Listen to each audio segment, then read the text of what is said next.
Bhaibheri rinoburitsa pachena nyaya yemumwe murume wainzi Namani. Namani akanga ari mukuru wehondo dzavaSiria. The king paaiverenga magenerals ake, he was tempted to count Naman twice. Nekuda kwekuti Naman kana papa hondo anga ari muchinda anorova. Bhaibheri rinoti aiva munhu mukuru kuna tenzi wake, kutoita kunge angane rengi yanga iri pamusoro pana mambo. But muchinda anonzi Namani anga asingori mukuru kuna tenzi wake chete. Bhaibheri rinoti aikudzwa. Saka vanhu pavaiona Namani achifamba, they were tempted to bow their heads down. Lord, Naman is passing. Muchinda anonzi Namani, Bhaibheri rinoti chakanga chamukudza, the secret behind the success of Naman, nokuti Jehovha akanga amukundisa hondo achitungamirira hondo dzevasiria. Chimbotererai vari kuimba mukati menyika. Chimbotererai vatambi venhabvu. Skill in common arts is a talent from God. It's a gift from God. He provides both the gift and the wisdom to use it. Talent yatinayo haina kungomuka yavapo, takaipiwa na Mwari. But the same talent that comes from God, the devil is competing for that same talent.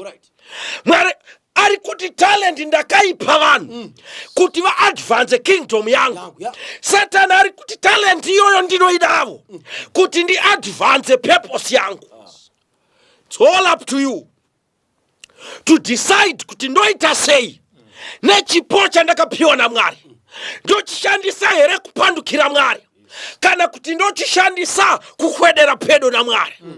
Saka muchinda anonzi Namani akanga atokundiswawo hondo naMwari. Tererai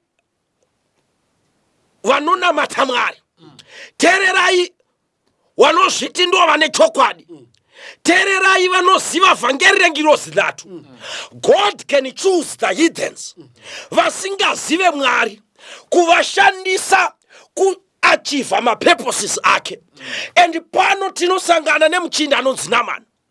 Anga asiri muchinda aienda kutemberi yaMwari yekuJerusarema, asi akasarudzwa naMwari to advance his purposes.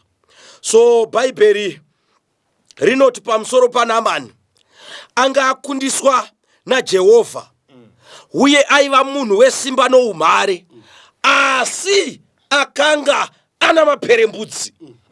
Saka muchinda anonzi Namani, decorated nenyembe pabhachi rake, achifamba with a soldier on his side, with a military step, with a stature probably anga akareba kundidarika. Muchinda uyu achifamba, pasi pebhachi rake panga pakavanda maperembudzi. Tererai vana vaMwari, chirwere chemaperembudzi chinotsanangurwa chichifananidzwa nechirwere chechivi. Zvekuti munhu angane maperembudzi, Mwari vachida kudemonstrata kuipa kwechivi, aisatenderwa kugara pane vamwe. Akabata chinhu chaifana kutakwa kusvika chaparara. Hembe yaapfeka hapana aifana kuibata. To impress upon the minds zevanhu kuti haugone kuenda in contact with sin and remain unpolluted.